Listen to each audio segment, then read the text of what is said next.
அனைவருக்கும் வணக்கம். நம்ம டெய்லியும் ஹிந்தி நியூஸ் பேப்பரில் இருக்கக்கூடிய முக்கியமான செய்திகளை பார்க்கணும். ஸோ இன்றைக்கி என்ன செய்திகள் இருக்குது அப்படிங்கிறத பார்ப்போம். ஃபஸ்ட்டு பார்த்தீங்கன்னா IMEC project gains traction as Modi Macron hold talks அப்படின்னு சொல்லி கொடுத்துருக்காங்க. ஐஎம்இசி அப்படின்னா நமக்கு India Middle East Europe economic corridor அப்படிங்கிற ப்ராஜெக்ட். இந்தியாவிலேருந்து நமக்கு யூரோப்பை road and rail and shipping networks மூலயமா நமக்கு இந்தியாவையும் யூரோப்பையும் கனெக்ட் பண்ணக்கூடிய ஒரு ப்ராஜெக்ட் தான். இந்தியாவிலேருந்து கிளம்பி சவுதி அரேபியா, இஸ்ரேல் வழியாக யூரோப்பை நம்ம கனெக்ட் பண்ண போகிறோம். ஐஎம்இசி அது தனியாகவே நம்ம பார்க்கலாம். ஓகேங்களா? ஸோ இந்த ஐஎம்இசி ப்ராஜெக்டை பொறுத்த வரைக்கும் பார்த்தோம்னா ஒரு 8 கண்ட்ரிஸ் மெம்பர் கண்ட்ரிஸாக இருக்காங்க. இஸ்ரேலும் அதில் ஒரு மெம்பர் கண்ட்ரியாக இருக்காங்க. G20 நம்ம இந்தியாவில் நடந்த G20 மாநாடு அப்போ தான் இந்த ஐஎம்இசி ப்ராஜெக்டை நம்ம சைன் பண்ணியிருப்போம் எல்லா கண்ட்ரிஸும் சேர்ந்து. அதில் இஸ்ரேலும் ஒரு மெம்பராக இருக்காங்க. இப்போ இஸ்ரேல் காசா போர் நடந்துட்டு இருக்கனால இந்த ஐஎம்இசி ப்ராஜெக்ட் அப்படிங்கிற ஒரு ஸ்டால்மேட்டாக இருக்குது. அதாவது இன்னும் எந்த ஒரு பணிகளுமே தொடங்கப்படாமல் இருக்குது. சரிங்களா? ஸோ அந்த ஐஎம்இசி ப்ராஜெக்டோட ஸ்டார்டிங் பாயிண்ட் எது அப்படின்னு பார்த்தோம்னா இந்தியா, அதோட எண்டிங் பாயிண்ட் எது அப்படின்னு பார்த்தோம்னா ஃப்ரான்ஸ் தான். மார்செயில் அப்படிங்கிற ஃப்ரான்ஸோட போர்ட் சிட்டியில் தான் அந்த ப்ராஜெக்ட் போய் முடியும். யூரோப்பை நம்ம அப்படி தான் கனெக்ட் பண்ண போகிறோம். சரிங்களா? மும்பையில் ஆரம்பித்து மார்செயிலில் போய் முடிய போகுது. சரியா? ஸோ அப்படிங்கிறப்ப இந்தியாவும் பிரெஞ்சு பிரசிடென்ட்டும் நேற்று மார்செயில் அப்படிங்கிற இந்த பகுதிக்கு போயிருப்பாங்க. சரியா? மார்செயில். ஓகேவா? ஸோ அங்கே போயிட்டு இந்த மாதிரியான டிஸ்கஷன்ஸை பண்ணியிருப்பாங்க. சீக்கிரமாக இந்த ப்ராஜெக்டை ஸ்டார்ட் பண்ணிடுவோம், அந்த மாதிரி ஒரு பாசிட்டிவான அப்ரோச் எடுத்துகிட்டு வந்திருக்காங்க. சரியா? அது மட்டும் இல்லாமல் இந்தியாவும் ஃப்ரான்ஸும் ஒரு அக்ரிமெண்ட் சைன் பண்ணியிருக்காங்க. என்ன அக்ரிமெண்ட் பார்த்தோம்னா இந்தியாவும் ஃப்ரான்ஸும் சேர்ந்து எஸ்எம்ஆர் அண்ட் ஏஎம்ஆர் அப்படின்னு சொல்கிறாங்க. சரியா? எஸ்எம்ஆர் அண்ட் ஏஎம்ஆர் டெவலப் பண்ண போகிறாங்க. ஓகேவா? SMR and AMR. எஸ்எம்ஆர் அப்படின்னா ஸ்மால் மாடியுலார் ரியாக்டர், ஏஎம்ஆர் அப்படின்னா அட்வான்ஸ்டு மாடியுலார் ரியாக்டர். இது ரெண்டுத்தையுமே இந்தியாவும் ஃப்ரான்ஸும் சேர்ந்து தயாரிக்க போகிறாங்க. ஏன் அப்படின்னு பார்த்தோன்னா இந்தியா இந்த பட்ஜெட்டில் அனௌன்ஸ் பண்ணியிருந்தாங்க 2047க்குள்ள 100 ஜிகாவாட் ஆஃப் நியூக்ளியர் எனர்ஜியை அட்டைன் பண்ணணும் அப்படிங்கிறது இந்தியாவோட டார்கெட்டாக இருக்குது. சரிங்களா? 100 gigawatt of nuclear energy. So அதை ஃபுல்ஃபில் பண்ணுறதுக்காக என்ன பண்ண போகிறாங்க, ஃப்ரான்ஸோட ஒரு ஒப்பந்தம் போட்டிருக்காங்க. Small modular reactors, advanced modular ரியாக்டர்ஸை பில்ட் பண்ணுறதுக்காக. சரியா? ஸோ அதுதான் நம்ம முதல் செய்தியில் பார்க்குறோம். சரிங்களா? முதல் செய்தியை 2 பார்ட்டாக பார்த்துருக்கோம். ஐஎம்இசி 1, அது இல்லாமல் இந்த எஸ்எம்ஆர் அண்ட் ஏஎம்ஆர் அப்படிங்கிறது. அடுத்ததாக பார்த்தீங்கன்னா நமக்கு எடிட்டோரியல் பேஜில் budgeting for A gender inclusive Viksit Bharat அப்படின்னு சொல்லி கொடுத்துருக்காங்க. ஸோ இந்த பட்ஜெட் அனௌன்ஸ்மெண்ட்ல பார்த்தோம்னா விக்சித் பாரத்னா எதை நோக்கி போக போறோம், விஷன், அதோட நோக்கம் என்ன அப்படிங்கறத நம்ம நிதியமைச்சர் சொல்லியிருப்பாங்க.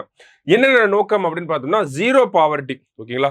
வறுமையே இல்லாத இந்தியா அப்படிங்கிறது தான் zero poverty. Universal good quality school education. ஓகேங்களா? குட் குவாலிட்டியில் ஹை ஸ்டாண்டர்ட்ஸில் ஸ்கூல் எஜுகேஷன், பள்ளி கல்வி அப்படிங்கிறது உயர் தரத்தில் இருக்கணும் அப்படிங்கிறத சொல்றாங்க. 100% skilled labour with meaningful employment. ஓகேங்களா? ஸோ லேபர்ஸ் ஃபுல்லாகவே ஸ்கில்டு லேபர்ஸாக இருக்கணும், அவங்களோட எம்ப்ளாய்மெண்ட் மீனிங்ஃபுல் எம்ப்ளாய்மெண்ட்டாக இருக்கணும் அப்படிங்கிறத ஒரு டார்கெட்டாக வச்சுருக்காங்க. அடுத்தது 70% விமன் இன் எக்கனாமிக் ஆக்டிவிட்டீஸ் அப்படின்னு சொல்லி சொல்கிறாங்க. ஓகேங்களா? ஸோ இதுதான் நமக்கு விக்சித் பாரத்தோட டார்கெட்ஸாக வச்சுருக்காங்க, ஒரு விஷனாக நம்ம எடுத்துக்கிறோம். சரிங்களா? So zero poverty, universal good quality school education அப்படிங்கிறது. அடுத்ததாக பார்த்தோம்னா 100% ஸ்கில்டு லேபர்ஸ் இருக்கணும், மீனிங்ஃபுல் எம்ப்ளாய்மெண்ட்டோட இருக்கணும். அதே மாதிரி விமன் பார்த்தோம்னா 70% இன்வால்வ் பண்ணுறாங்க எக்கனாமிக் ஆக்டிவிட்டீஸில்.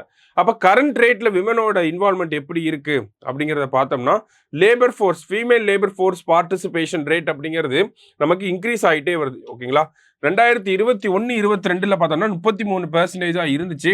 இப்போ அது எவ்வளவா இன்க்ரீஸ் ஆயிருக்கு அப்படின்னு பார்த்தோம்னா 42% இன்க்ரீஸ் ஆயிருக்கு. ஓகேங்களா? குளோபல் ஆவரேஜ் எவ்வளவா இருக்கு அப்படின்னு பார்த்தோம்னா 47% தான். குளோபல் லெவலில் ஃபீமேல் லேபர் ஃபோர்ஸ் பார்ட்டிசிபேஷன் அப்படிங்கிறது இன்டர்நேஷனல் லேபர் ரிப்போர்ட் படி பார்க்குறப்ப 47% தான் இருக்குது. ஆனால் இந்தியா பார்த்தோம்னா 42%. More or less global average நம்ம நெருங்கிட்டோம். சரிங்களா? ஸோ இதை நம்ம 70%க்கு எடுத்துகிட்டு போகிறப்ப எக்கனாமிக் பெனிஃபிட்ஸ் அதிகமாக இருக்கும், social welfare benefits relating to women அதுவுமே அதிகமாக இருக்கும். ஓகேங்களா?